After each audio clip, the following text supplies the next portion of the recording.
1. My husband died 8 years ago, and every month since, I've sent my in-laws $500. They told me it was to pay off medical debt from his final days. I believe them because grief makes you want to believe anything that keeps you connected to the person you lost. But last Tuesday, my neighbor knocked on my door with 3 words that shattered everything. Check the camera. I'm getting ahead of myself.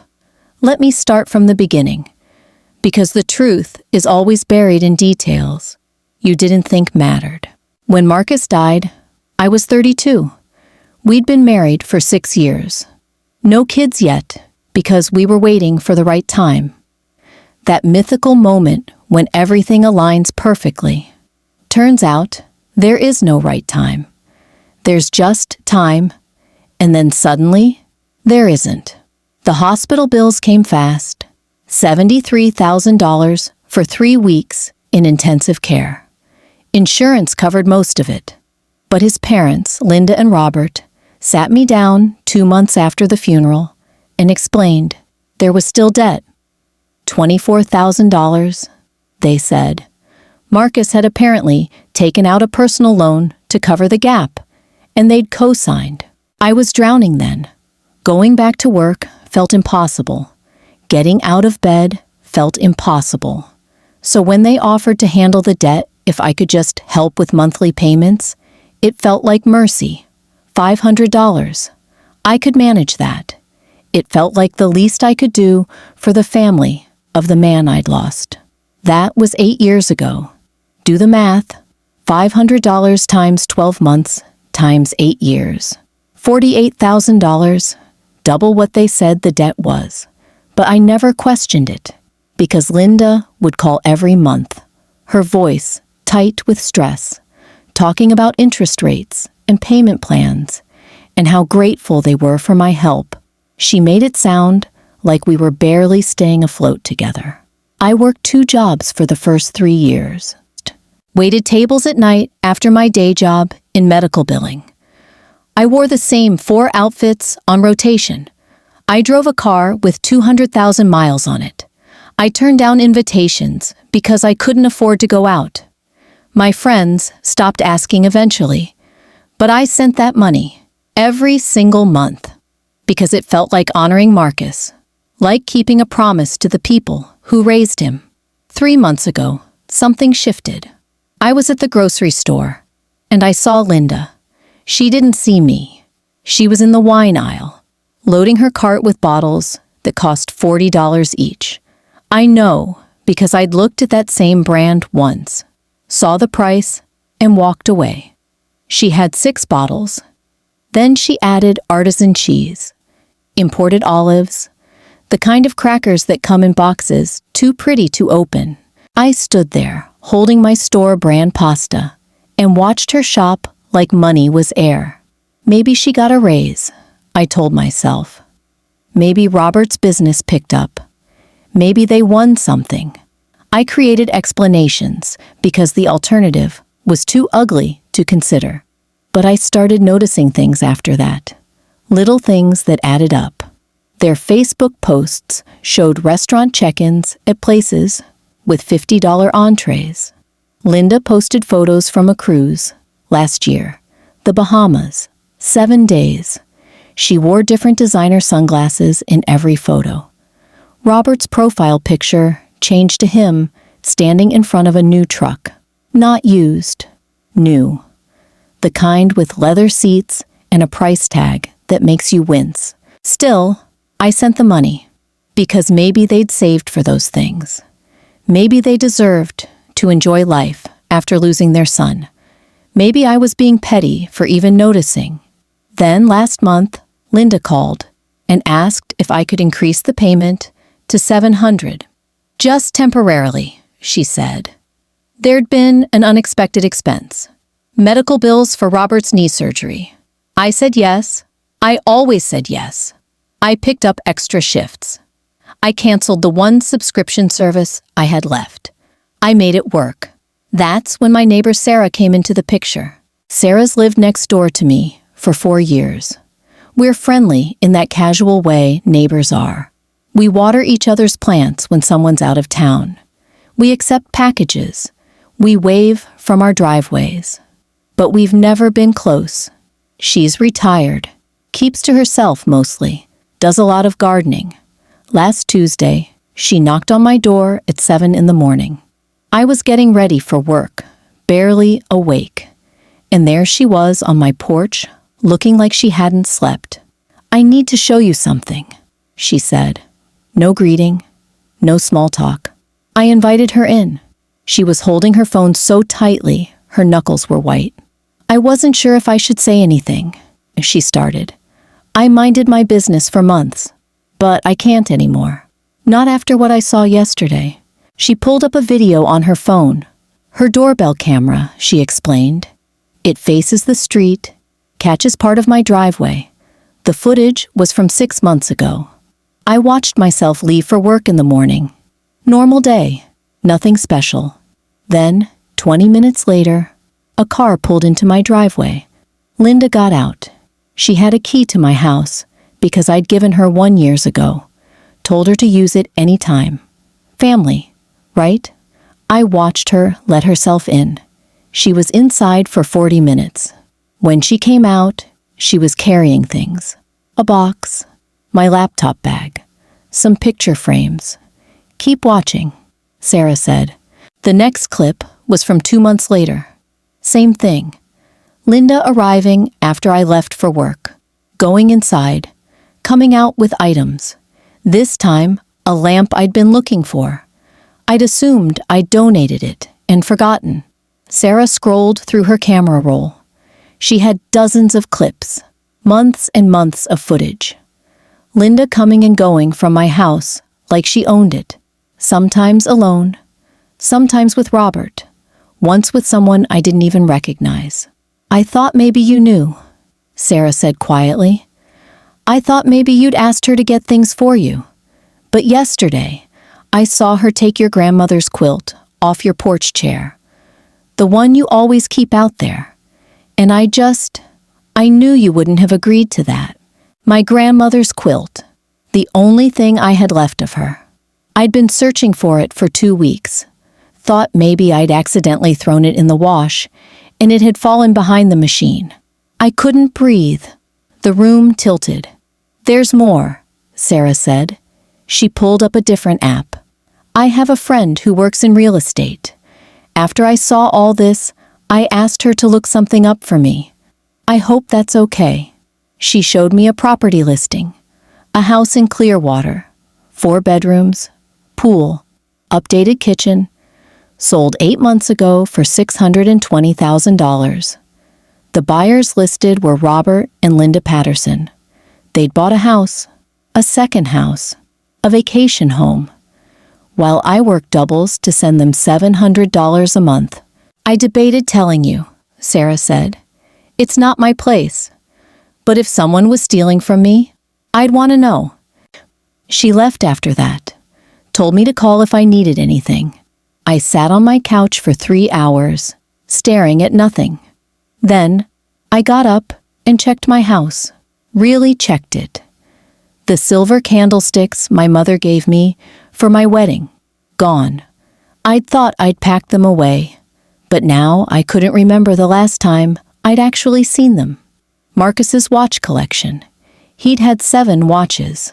I'd kept them in a box in my closet. I opened the box. 3 were left. A painting that used to hang in my hallway. Not there. I'd convinced myself I'd taken it down because I wanted to repaint. Had I repainted? I couldn't remember. Kitchen appliances I rarely used, but knew I owned.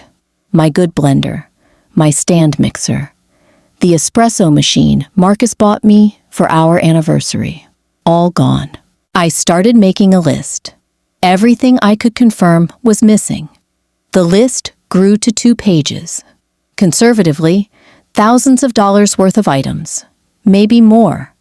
I'd lost track of my own belongings because I'd been too busy working to pay off a debt that probably never existed. That's the part that's eating me alive now. The debt.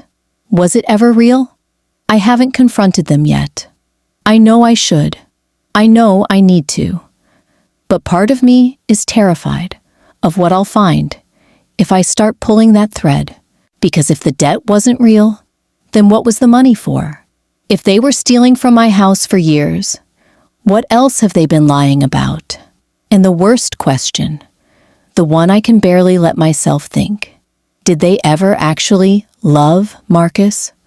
Or was he just another thing they could profit from after he was gone? I've been sitting with these questions for a week now. I took the week off work, told them I had the flu. I've been going through every document I have from Marcus's death. Hospital bills, insurance statements, everything. Here's what I found. The hospital sent me an itemized bill after Marcus died. Total charges, $647,000. Insurance paid $621,000. Our out-of-pocket maximum was hit. We owed $8,300. I paid that bill myself. I have the receipt. Paid in full, 4 months after Marcus died.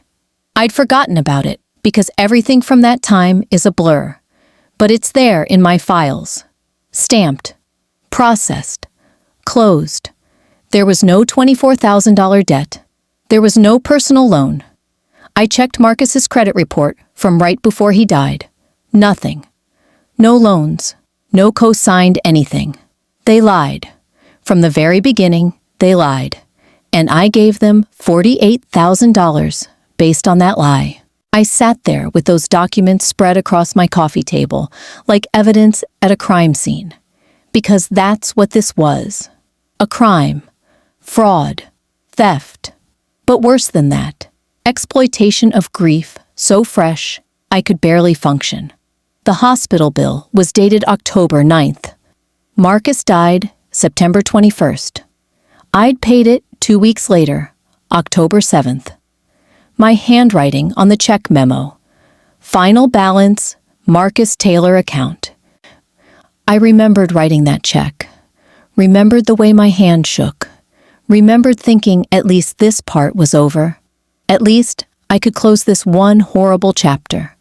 2 months later, Patricia called about the debt. I pulled up my bank statements from that year. Found the check. $8,300. Cleared October 10th. Then, starting in January, $700 a month. To Patricia and Dean. Every month. For nearly 3 years. My chest felt tight. Not like anxiety. Like rage compressed into something solid. I called the hospital billing department. Waited on hold for 37 minutes. Taylor account, I told the representative. Marcus Taylor, deceased September 2021. I need confirmation that the account was paid in full. Keyboard clicking. Yes, ma'am. Account closed. October 2021. 0 balance. Is there a problem? No problem. Thank you. I hung up and stared at my phone. There it was. Official confirmation of what I already knew. They'd invented a debt. Invented a personal loan from people I'd never heard of. Created an entire financial crisis that didn't exist. And I'd believed them because I was drowning and they threw me what I thought was a lifeline. Except it wasn't a lifeline. It was an anchor. I thought about calling them right then, confronting them immediately. But something stopped me. Maybe it was the fact that I'd already been fooled once. I wasn't going to make another move without knowing everything. I started going through my house again, this time with my phone, photographing every room, every shelf, every drawer, documenting what was actually here versus what I remembered owning. The guest room closet was where it got bad. This was where I'd stored Marcus's things. Clothes I couldn't bear to donate yet. His guitar. His collection of vintage baseball cards he'd been building since childhood. The guitar was gone. The cards were gone. 3 boxes of his clothes gone. I'd thought I'd finally donated them. Thought I'd done it during one of those grief fog months where I was trying to move forward like everyone kept telling me to do. But I couldn't remember actually doing it. Couldn't remember packing the car or driving to Goodwill or getting a receipt because I hadn't done it. They had. I found the photo albums next. We'd had 7 albums documenting our entire relationship. Engagement photos, wedding, honeymoon, 10 years of holidays and vacations. They were in a cabinet in the living room. 4 albums remained. 3 were missing. Who steals someone's photo albums? Who looks at pictures of their dead son and thinks, I can sell this, unless they weren't selling them, unless they were keeping them. But that somehow felt worse. I made another list. This one was longer, more detailed. I assigned conservative values to everything. What I could actually prove in court if it came to that. $17,000. That's what I could document as stolen. And that was being conservative. The real number was probably closer to 30. Combined with the $48,000 in fraudulent payments, they'd taken at least $65,000 from me. Probably more. I thought about Marcus, about what he'd say if he could see this. He'd always had a complicated relationship with his parents. Loved them, but kept them at a distance I'd never quite understood. I understood now. I went to my computer and opened my email. Started searching for anything from Patricia or Dean from the past 3 years. Found dozens of messages. Most were short, transactional. Can you send this month's payment early? Unexpected car repair. The people we borrowed from are getting anxious. Can you do $800 this month instead of $7? Always vague, never specific. Never names or account numbers or anything I could actually verify. One email stopped me cold. From Patricia, 18 months ago. Sarah mentioned she saw you at the grocery store and you looked tired. Are you taking care of yourself? We worry about you all alone in that big house. You know you could always sell it and find something smaller, easier to manage. We'd be happy to help you with that process. I'd read that email when I got it and felt touched, felt like they cared. Now I saw it differently. They were trying to get me to sell my house, the house I'd inherit from Marcus, that we'd bought together, that had equity they couldn't touch, unless I sold it, unless they helped with the process. How much would they have skimmed from that sale? 10%? 20%? Would I have even noticed in the chaos of moving? My phone rang. Patricia, like she had a sixth sense for when I was thinking about her. I let it ring, watched her name flash on my screen 4 times before it went to voicemail. She didn't leave a message. She never did, just called back 10 minutes later. This time I answered. My voice sounded normal. I'd always been good at that. Sounding fine when I wasn't. Hi, Patricia. Oh, good. You're there. I was getting worried. You didn't answer earlier. I was in the shower. What's up? Just checking in. We haven't heard from you in a few days. And I noticed this month's payment hasn't come through yet. It was the 8th. I usually sent it by the 5th. Yeah, sorry. Work's been crazy. I'll send it tomorrow. No rush, honey. Well, actually, a little bit of a rush. The people we borrowed from called yesterday. And you know how they get. The people we borrowed from. Still no names. Still no details. Patricia. What's their name? The people you borrowed from. Silence. Just a beat too long. Why do you ask? I'm thinking about refinancing some things. Might be able to pay them directly. Save you the hassle of being the middleman. Oh, that's sweet of you to offer. But it doesn't work that way. The loan is in our name. We have to be the ones to pay it. It's very complicated. I bet it was. Right. Makes sense. I'll get you that payment tomorrow. Thank you, sweetheart. You're such a blessing. Marcus would be so proud of how you've handled everything. That line used to make me cry, used to fill me with warmth. Now it just made me angry. We hung up. I sat there holding my phone, feeling something shift inside me, some final piece of doubt falling away. I knew what I had to do, but I needed help, needed someone who'd believe me and know what steps to take. I called Sarah. She answered on the first ring. "How are you doing?" "Not great. Can you come over? I need to show you something." She was there in 20 minutes. I'd laid everything out on my dining room table. Documents, lists, photos, printouts of emails.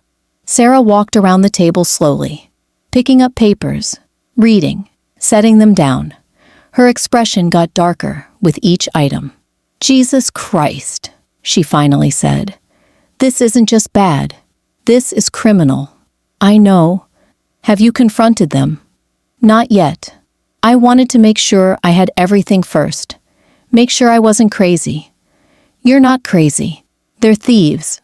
She picked up the hospital bill. "This is black and white. There was no debt. They made it up." "I know.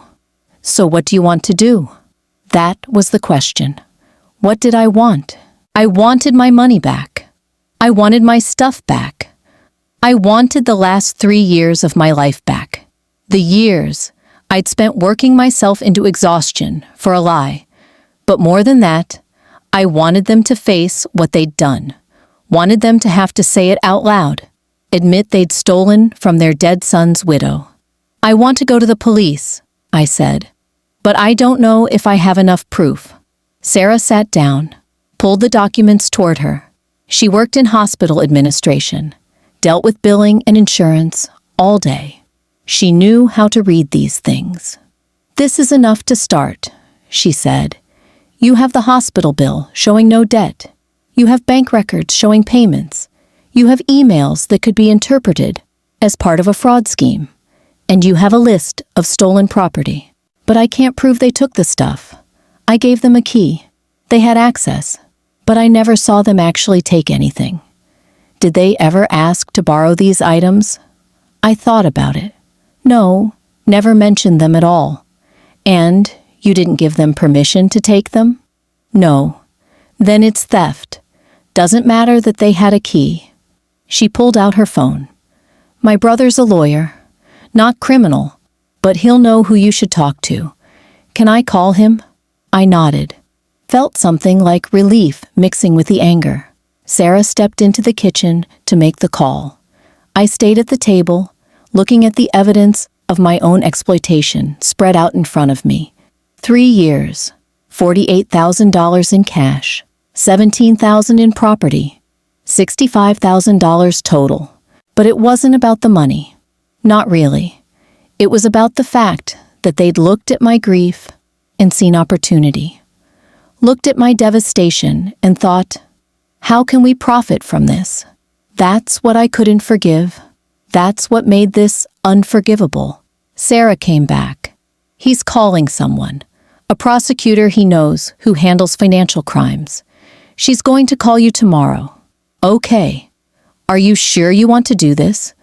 Once you start, there's no going back. This will blow up your relationship with them forever. I almost laughed. What relationship? The one where they steal from me and I pay them for the privilege? Fair point. She stayed for another hour, helped me organize everything into a folder, made copies of the most important documents, helped me write a timeline of everything that had happened. When she left, I sat alone in my quiet house and felt something I hadn't felt in 3 years. Clarity. I knew exactly what I was dealing with now. No more doubt, no more confusion. Tomorrow, I'd talk to the prosecutor. Tomorrow, I'd start the process of getting justice. But tonight, I had one more thing to do. I went to my bedroom and opened the bottom drawer of my dresser. Inside was a box I hadn't touched since Marcus died. His personal things, wallet, keys, watch he was wearing when he went to the hospital. I pulled out his wallet and opened it. Behind his driver's license was a photo. Me and him at our wedding, both of us laughing at something someone had said during the toasts. I looked at his face, at how happy He looked. "I'm sorry," I whispered. "I'm sorry I let them do this, but I'm going to fix it now. I promise." I put the photo back and closed the wallet. Tomorrow, everything changed. The prosecutor called at 9:30 the next morning. Her name was Diana Chen, and she didn't waste time with pleasantries. "Sarah's brother sent me your documentation. I've reviewed it. Can you come to my office this afternoon?" "Yes." "What time?" 2:00. "Bring everything you have. Originals, if possible." I arrived 15 minutes early. The prosecutor's office was in a building downtown that smelled like old carpet and burned coffee. Diana Chen met me in the lobby herself, a woman in her 40s, with sharp eyes and a handshake that meant business. Her office was small, cluttered with case files stacked on every surface. She cleared a chair for me and sat behind her desk. "Tell me everything," she said. "Start from the day your husband died." So I did. All of it. The hospital, the funeral, how Ethan and Melissa showed up acting concerned. The first loan, then the second, then the pattern that emerged, the stolen property I'd discovered, the fake medical bills. She took notes the entire time, stopping me occasionally to ask for clarification. When I finished, she leaned back in her chair. "This is worse than I expected," she said. "Worse how? What they did has a name. It's called predatory theft from a vulnerable adult. The law takes it very seriously, especially when there's a documented pattern and the victim was in a state of grief or diminished capacity." I wasn't diminished. I knew what I was doing. "You were grieving. You just lost your husband. The law recognizes that as a vulnerable state, and they exploited it systematically." She tapped her pen against her notepad. "The fake medical bills alone constitute fraud. The stolen property is felony theft. The pattern of financial exploitation could be charged as elder abuse, though you're not quite old enough for that statute. What does that mean for them? It means if we prosecute and win, they're looking at serious prison time, 3 to 5 years minimum, possibly more." The room felt suddenly smaller. Prison.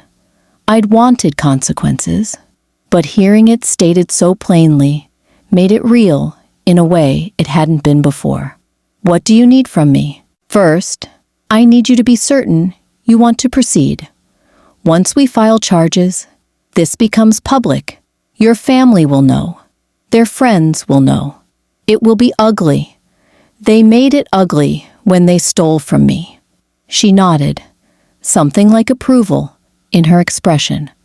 "Second, I need you to stop all contact with them immediately. No calls, no texts, no responding if they reach out. Anything you say could complicate the case. That won't be a problem. Third, we'll need to do a formal interview on the record. Everything you just told me, but documented officially. And you may need to testify if this goes to trial. I'll do whatever you need." She opened a drawer and pulled out a form. "This authorizes our office to investigate. Sign here and here." I signed without hesitation. "All right." She stood, extending her hand again. "I'll be in touch within the week. We'll need to verify some of these financial transactions, interview potential witnesses, build the case. Don't be surprised if this takes a few months." "How long?" 6 months to a year before it goes to trial, assuming they don't take a plea deal. A year. 12 more months of this, hanging over everything. But I'd already waited 3 years, living in confusion. I could wait 1 more, living in certainty. I left her office and sat in my car for a long time, staring at the building. Somewhere inside, Diana Chen was already working on the case, already building the evidence that would prove what Ethan and Melissa had done. My phone buzzed. A text from Melissa. "Hey, haven't heard from you in a while. Everything okay?" The audacity. After everything, she was checking in like a concerned friend. I deleted the message without responding. Diana had said no contact. Fine. I had nothing to say to her anyway. That evening, I did something I hadn't done in 3 years. I cooked a real meal. Not frozen, not takeout. I made chicken with roasted vegetables and ate it at the table instead of in front of the TV. The house felt different, now, lighter, somehow, like a weight I hadn't realized I was carrying had finally lifted. The next few weeks passed in a strange kind of limbo. I went to work, came home, lived my life, but everything felt like I was holding my breath, waiting for the other shoe to drop. Diana called every week with updates. They'd subpoenaed bank records. They'd interviewed the hospital about the fake bills. They'd contacted the pawn shop where my grandmother's ring had been sold and confirmed Melissa had been the one who brought it in. Each update made the case stronger, made what they'd done more undeniable. Then, 6 weeks after my first meeting with Diana, Ethan called. I stared at my phone, watching his name flash on the screen. Diana had said no contact, but something made me answer.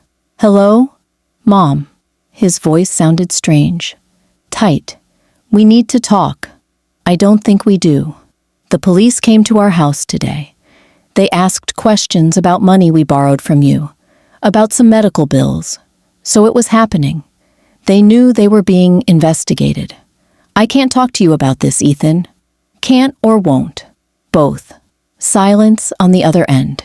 Then, Mom, what did you do? What did I do? The question was so backwards, it almost made me laugh. I documented the truth, that's all. You went to the police? Your own son? You stole from me. Your own mother. We didn't steal anything. You gave us that money. The $48,000, yes. The jewelry you took without asking? That was theft. Another pause. Longer this time. I don't know what you're talking about. Yes, you do. Grandma's ring, Dad's watch, the silver candlesticks. Should I keep going? Those were just lying around. We thought you didn't want them anymore. So you took them and sold them without asking? We needed the money. You weren't using them. There it was. The entitlement laid bare. They'd decided what I did or didn't need and helped themselves accordingly. I'm done with this conversation. Wait. Mom, please. Can we just talk about this like adults? Maybe we made some mistakes, but going to the police, that's extreme. You committed fraud. You stole from me while I was grieving. What's extreme is thinking you'd get away with it. It doesn't have to be like this. We can pay you back. Work out a payment plan or something. Just drop the charges. I can't drop charges I didn't file. The prosecutor filed them. It's out of my hands now. That was technically true. Once the state got involved, it wasn't my decision anymore. This is going to destroy our lives. Do you understand that? I could go to prison. Melissa could go to prison. Is that what you want? What I wanted was for him to take responsibility, to admit what he'd done and show actual remorse instead of just panic about consequences. What I want is for you to understand that actions have consequences. You made choices. Now you get to live with them. I'm your son, and I'm your mother. That should have meant something to you when you were robbing me blind. I hung up before he could respond. My hands were shaking, not from fear or doubt, but from adrenaline, from finally saying what needed to be said. The phone rang again, immediately. Ethan. I declined the call. He called 3 more times. I declined them all, then blocked his number. 2 minutes later, Melissa called from her phone. Blocked. Then a number I didn't recognize. I let it go to voicemail. The message was Melissa, crying. Please, just talk to us. We can fix this. Don't do this to your family. My family. As if that word meant anything to them beyond a convenient source of money. I deleted the voicemail and blocked that number too. That night, I couldn't sleep, not from guilt or second thoughts, but from a kind of electric energy. Everything was in motion now. The investigation, the case, the reckoning I'd set into motion. By morning, I'd made a decision. I called Diana Chen. They contacted me, I said. Ethan and Melissa, multiple times. What did they say? Wanted to work out a payment plan. Asked me to drop the charges. Did you agree to anything? No. Told them it was out of my hands. Then blocked their numbers. Good. That's exactly what you should have done. I'll note the contact attempts. It actually helps our case. Shows consciousness of guilt. There's something else I want to do. What's that? I want to write a victim impact statement. For when this goes to trial, I want the judge to know exactly what they did and how it affected me. Silence on the other end. Then, that's not something we usually do until much later in the process. But yes, you can absolutely do that. In fact, I encourage it. Can you send me the format? What it should include? I'll email it today. When the email arrived, I printed it out and sat down at my kitchen table with a pen. The form asked specific questions. How had the crime affected me financially? Emotionally? What impact had it had on my daily life? I started writing, and once I started, I couldn't stop. The words poured out of me. 3 pages became 5, then 7. I wrote about the exact amount, $73,416. I wrote about discovering the theft on what should have been a routine day. I wrote about the violated trust, the sleepless nights, the way I now questioned every interaction I'd had with my son for the past 2 years. But I also wrote about something deeper. I wrote about what it meant to realize that someone you created, someone you sacrificed for, saw you primarily as a resource to be exploited. I wrote about the death of a relationship, about grieving someone who was still alive. When I finished, my hand was cramping and my eyes were burning. But I felt lighter.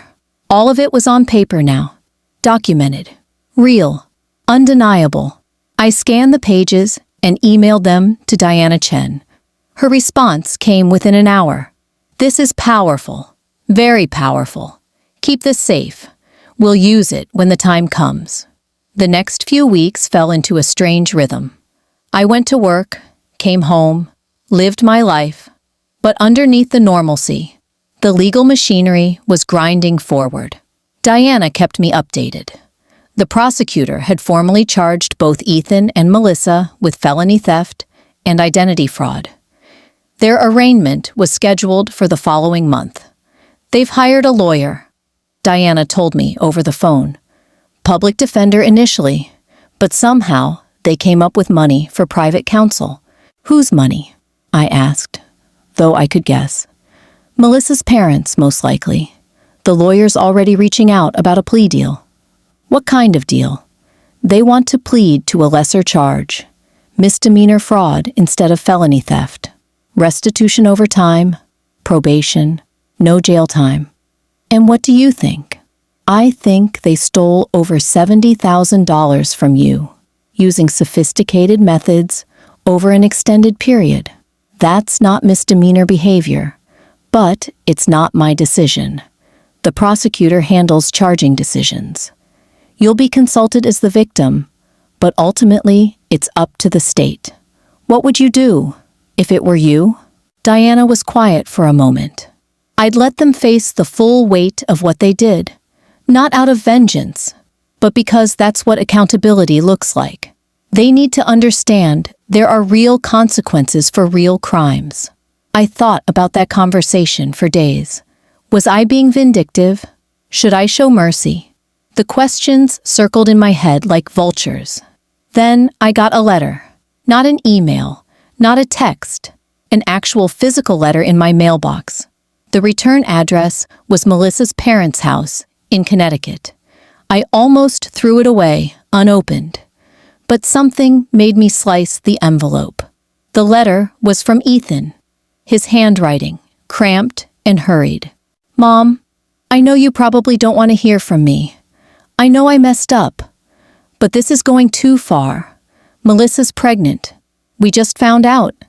She's 8 weeks along. Your grandchild. Do you really want their father to be in prison?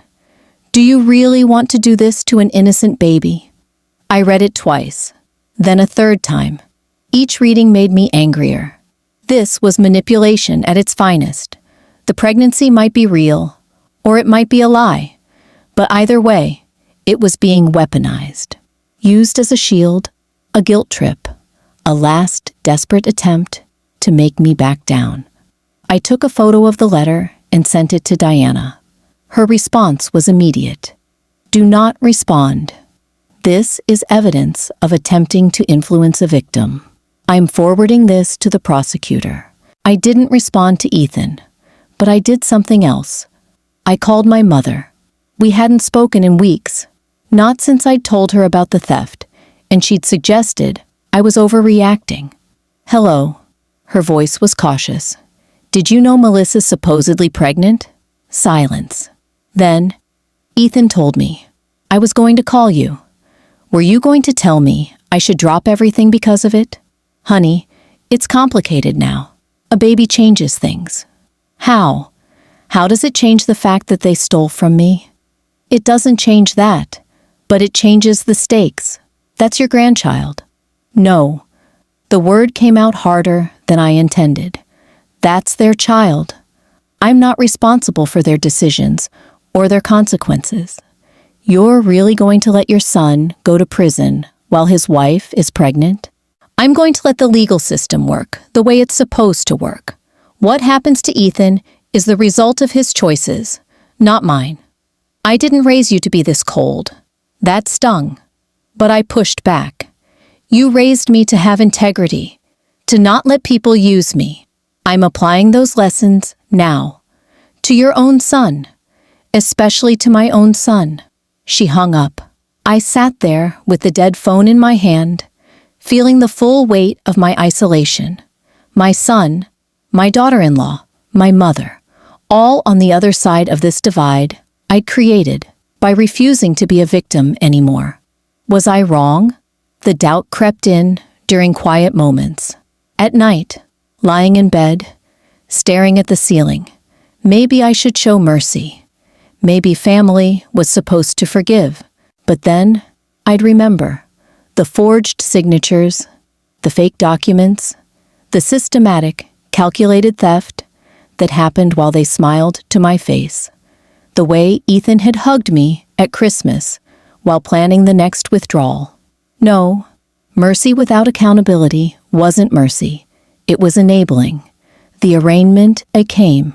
I didn't attend, but Diana went and called me afterward. They pled not guilty. Trial set for 4 months from now. The prosecutor offered them a deal: plead guilty to felony theft.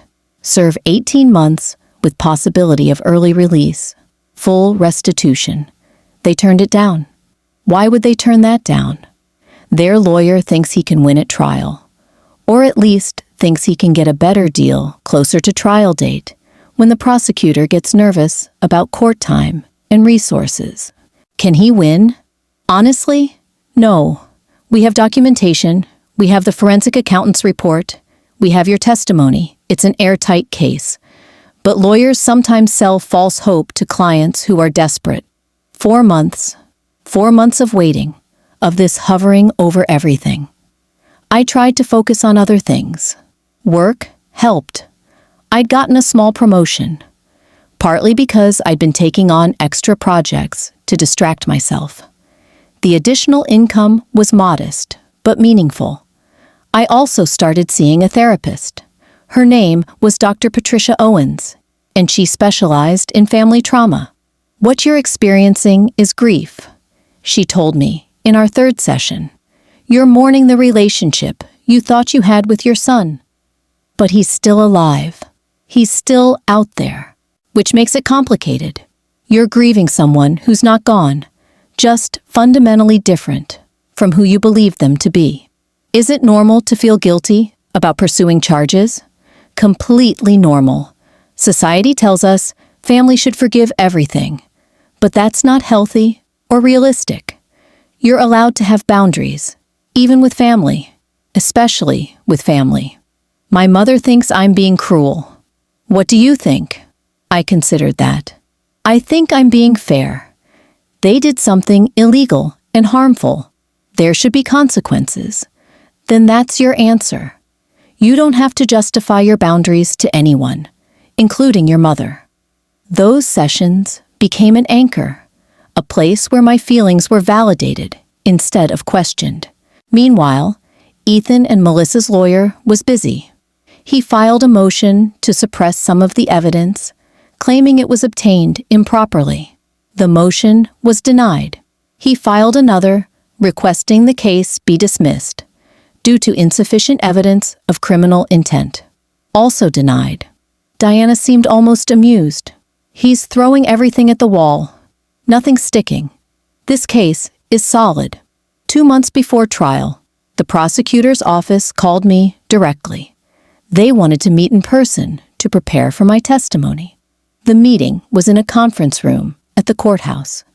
The prosecutor was a woman named Janet Reeves, early 50s, with sharp eyes and a no-nonsense demeanor. Ms. Patterson, thank you for coming. I want to walk you through what trial will look like and prepare you for what the defense might try. We spent 2 hours going over everything. She asked me questions, some gentle, some aggressive, showing me what cross-examination would feel like. The defense is going to try to paint this as a family misunderstanding. They'll say you gave Ethan permission to access your accounts.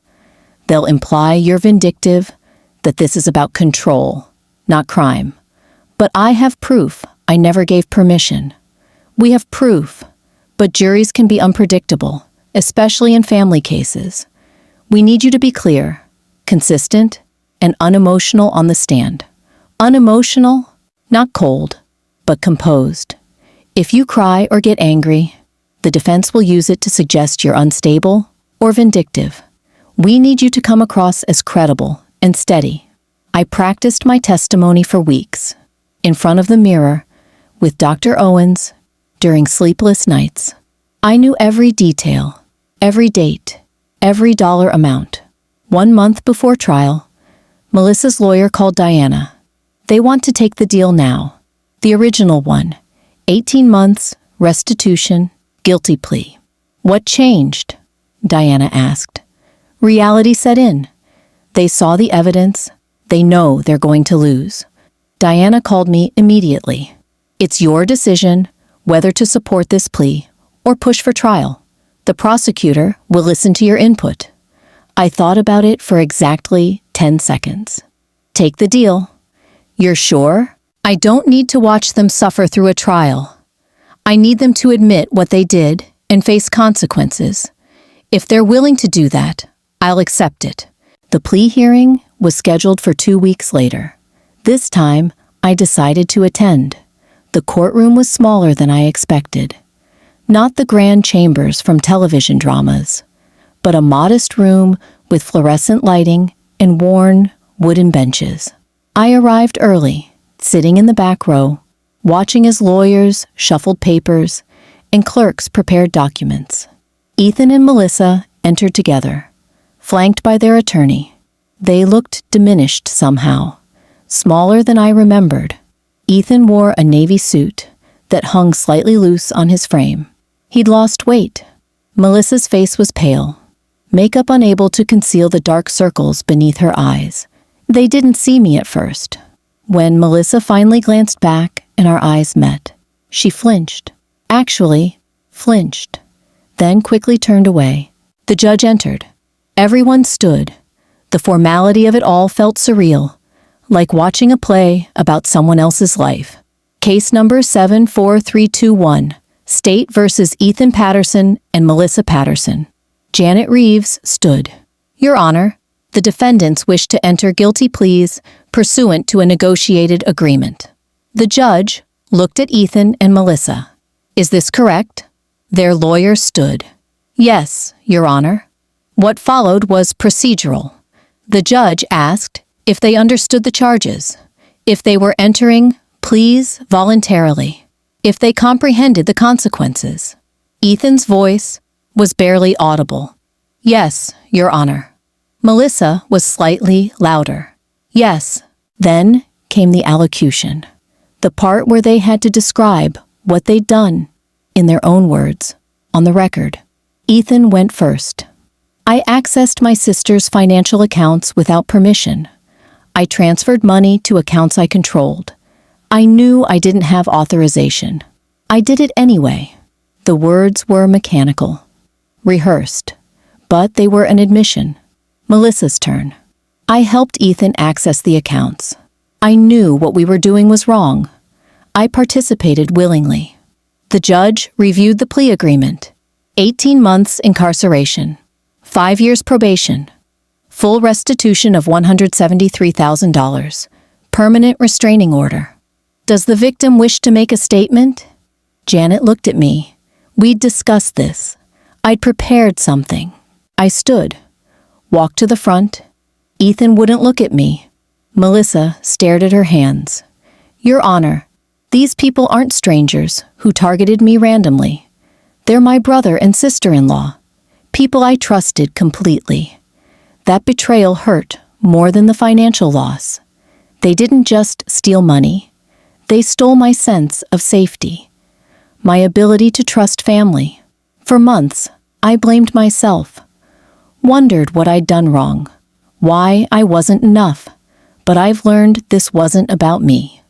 This was about their choices, their greed, their willingness to harm someone who loved them. I don't hate them, but I can't forgive what they did. Not yet, maybe not ever, and that's okay. I'm allowed to protect myself. I'm allowed to have boundaries. I'm allowed to demand accountability. That's all I have to say. The judge nodded. Thank you, Ms. Patterson. Sentencing was scheduled for 30 days out. Ethan and Melissa were released on their own recognizance until then. They left quickly, heads down, avoiding eye contact. I stayed seated for a moment after everyone else had gone. The courtroom was silent except for the hum of fluorescent lights overhead. It was done. Not finished, but done. The sentencing hearing was brief.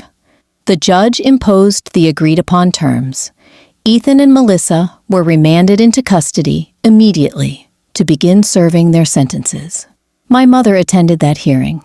She sat on the opposite side of the courtroom, dabbing her eyes with a tissue. When it was over, she approached me in the hallway. Are you happy now? Her voice was thick with accusation. No, Mom, I'm not happy, but I'm at peace with my decision. They're going to prison because of you. They're going to prison because they committed crimes. I didn't make them steal from me. She shook her head. You've destroyed this family. They did that, not me. I just refused to pretend it didn't happen. She walked away without another word. I watched her go, feeling surprisingly little. The guilt I'd carried for months was gone. In its place was clarity. Dr. Owens was right. I didn't owe anyone my suffering. The restitution came slowly.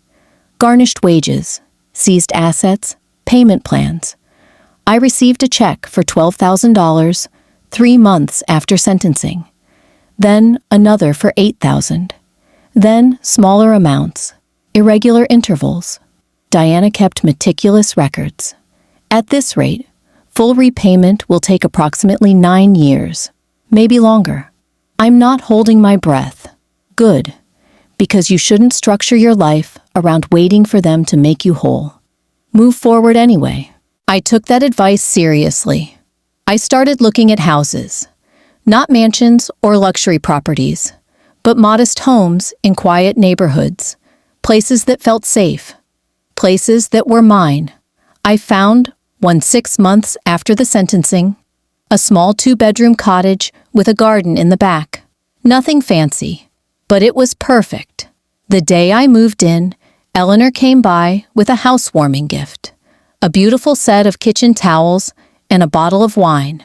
"To new beginnings," she said, raising her glass. "To new beginnings," I echoed. We sat on the back porch, watching the sunset paint the sky orange and pink. The air smelled like jasmine and fresh-cut grass. "Do you ever regret it?" Eleanor asked. "Pursuing charges? I considered that. Sometimes I wonder if I could have handled it differently. But regret? No. They made choices. I responded to those choices. That's all." "Your mother's still not speaking to you?" "Nope. And honestly, it's been peaceful." Eleanor laughed. "Good for you." The first year in the new house was transformative. I painted walls, planted flowers, bought furniture that was mine, chosen by me, paid for with my own money. I got promoted at work, started dating someone kind, made new friends who didn't know my history, who saw me as just Sarah, not Sarah, the victim of family theft. Ethan was released after serving 14 months. Melissa got out 2 months later. I heard about it through Diana, not from them. They moved to another state, started over somewhere else. Good. I hoped they learned something, but their redemption wasn't my responsibility. My mother sent a letter a year after they were released. It was short. "I understand now why you did what you did. I don't agree with how you handled it, but I understand. If you ever want to talk, I'm here." I read it 3 times, then put it in a drawer. Maybe someday I'd respond. Maybe not. Dr. Owens and I terminated therapy after 2 years. Not because I was fixed, but because I'd learned the tools I needed. "You came in here broken," she said during our last session. "You're leaving whole. I don't know about whole, but I'm definitely stronger." Same thing, really. 5 years after everything started, I received the final restitution payment, $173,000, fully repaid. Diana called me immediately. "It's done. Every penny accounted for." I stared at the number on my bank statement. It should have felt triumphant. Instead, it just felt final. "Thank you, Diana, for everything." "My pleasure. Though I hope we never have to work together again under these circumstances." Agreed. I donated $10,000 of that money to a nonprofit that helped victims of financial abuse. It felt right, using something terrible to create something good. The rest went into savings, emergency fund, retirement, boring, responsible things that would have made younger me roll her eyes. But younger me didn't understand that security isn't boring. It's freedom. I ran into Melissa once, completely by chance, at a coffee shop in a city neither of us lived in. We were both just passing through. She saw me first, froze. I could see her calculating whether to run or stay. I walked over. "Hello, Melissa." "Sarah." Her voice was barely a whisper. We stood there awkwardly for a moment. Then she spoke. "I'm sorry. I know it doesn't change anything, but I'm sorry." I studied her face. She looked older, tired, but also somehow lighter, like she'd been carrying something heavy, and finally set it down. "Thank you for saying that. Do you hate me?" "No, I don't think about you enough to hate you." It was honest, maybe too honest, but it was true. She nodded slowly. "I deserve that." "Probably." We didn't hug, didn't exchange numbers, just acknowledged each other's existence and moved on. That night, I called Eleanor. "I saw Melissa today." "How did that go?" "Better than expected." She apologized. "Do you believe her?" "I think she's sorry she got caught. Maybe sorry for what she did. Hard to say, but it doesn't really matter anymore." "Why not?" "Because my healing isn't dependent on her remorse. I'm okay either way." Eleanor was quiet for a moment. "That's growth, Sarah." "Yeah, I think it is." Now, Sitting in my garden on a Sunday morning, coffee in hand, I think about everything that happened. The betrayal, the anger, the legal battle, the slow reconstruction of my life. People ask sometimes if I'd do it differently, if I'd press charges again, knowing how hard it would be. Every single time. Not because I'm vindictive, not because I wanted revenge, but because I deserved accountability. I deserved to be taken seriously. I deserved justice, and I got it. The garden needs weeding, the fence needs painting. Normal problems, good problems. My phone buzzes, a text from my boyfriend asking about dinner plans. I smile, type a response, put the phone down. The sun is warm, the coffee is good, the flowers are blooming. This is what peace feels like. Not the absence of pain, but the presence of choice. The knowledge that I controlled my own story, even when others tried to write it for me. I finish my coffee, stand up, stretch. There's work to do, a life to live, a future to build. And for the first time in years, that future is entirely, completely, beautifully mine. I learned something crucial through all of this. Boundaries aren't cruel. Protection isn't punishment. And demanding accountability from people who hurt you isn't vengeance, it's self-respect. The money came back. The stolen items didn't. Some were sold, some disappeared into whatever lives Patricia and Dean built with my grief. But here's what I got instead. Mornings where I wake up without that sick feeling in my stomach. Friendships with people who see me as more than a resource. A bank account that's actually mine. Sarah still lives next door. We have coffee every Sunday. She never says, "I told you so," even though she'd have every right. Eleanor and the garden club ladies adopted me into their circle completely. Last month, Alfreda turned 81, and we threw her a party. She pulled me aside and said, "You know what the best part of getting old is? You stop caring what people think you should do and start doing what you know is right." She was talking about herself, but she was looking at me. I drove past Patricia and Dean's house last week. The one they bought with my money. There was a for sale sign in the yard. I don't know if they're downsizing or if they're in financial trouble. I don't care enough to find out. My new apartment is small. The furniture is minimal, but everything in it is mine. Chosen by me, paid for with money I earned and kept. The refrigerator still has caviar in it, though I've been eating it more slowly now, savoring it. Turns out when you're not eating it out of spite, it tastes even better. Marcus would have hated what his parents did. I know that now. Those complicated feelings he had toward them, the distance he maintained, it all makes sense. He was protecting himself from people I was too naive to see clearly. I think he'd be proud of me for finally opening my eyes.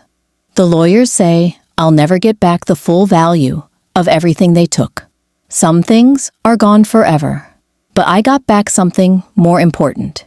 The understanding that I deserved better, that I was worth protecting, that my life, my money, my peace of mind belonged to me. Not to family obligation, not to guilt, not to people who saw my grief as an opportunity. To me. And that realization, that shift from victim to survivor, to someone who simply refused to be used anymore, that's worth more than any dollar amount they could ever repay. I'm 63 now. I have good years ahead of me. Years I plan to spend traveling, laughing, eating expensive food just because I want to. Years spent with people who value me for who I am, not what I can give them. Patricia called last month. I saw her name on my phone, and for the first time, I felt nothing. Not anger, not hurt, just nothing. I didn't answer. I don't plan to. Some doors, once closed, should stay that way. The neighbor who told me to check the camera, Sarah, she saved my life. Not in a dramatic, pulling me from a burning building way, but in a quieter, more profound way. She gave me information. She gave me truth. She gave me the tools to save myself. Last week, I saw her outside, watering her flowers. I walked over and just said, "Thank you for everything." She smiled. "You would have figured it out eventually. Maybe, but you sped up the process by about 3 years. 3 years is a long time to lose. I've lost 8 already. I'm not losing any more." She nodded like she understood exactly what I meant. The quilt, my grandmother's quilt that they took from my porch. I never got it back. That one hurts. But I bought fabric last week. I'm going to learn to quilt, make my own. It won't be the same, but it'll be mine. Made by my hands, in my time, with nobody's permission but my own. That's what freedom looks like. Not the absence of loss, but the presence of choice. I choose myself now, every single day, in big ways and small ones. And if that makes me selfish in some people's eyes, I've learned to live with that. Because the people whose opinions actually matter, they understand. They celebrate it, even. Dr. Owen sent me a card on the anniversary of our last session. Inside, she'd written, "You came to me broken. You left whole. But really, you were always whole. You just needed permission to see it." I keep that card on my refrigerator, right next to a photo of me and Eleanor and the garden club ladies, all of us laughing at something Theodosia said. That's my family now. Chosen, earned, real. The brownstone sold 6 months ago. I didn't go to the closing, signed everything remotely, and had the check deposited directly. I bought this apartment with that money. Smaller space, bigger life. Sometimes, late at night, I wonder if Patricia and Dean ever think about what they did, if they feel remorse or just regret at getting caught, if they understand the magnitude of their betrayal, or if they've convinced themselves they were somehow entitled to it all. Then I realize it doesn't matter. Their feelings, their justifications, their internal narratives, none of it affects my peace anymore. I took my power back. That's what matters. And I'm never giving it away again.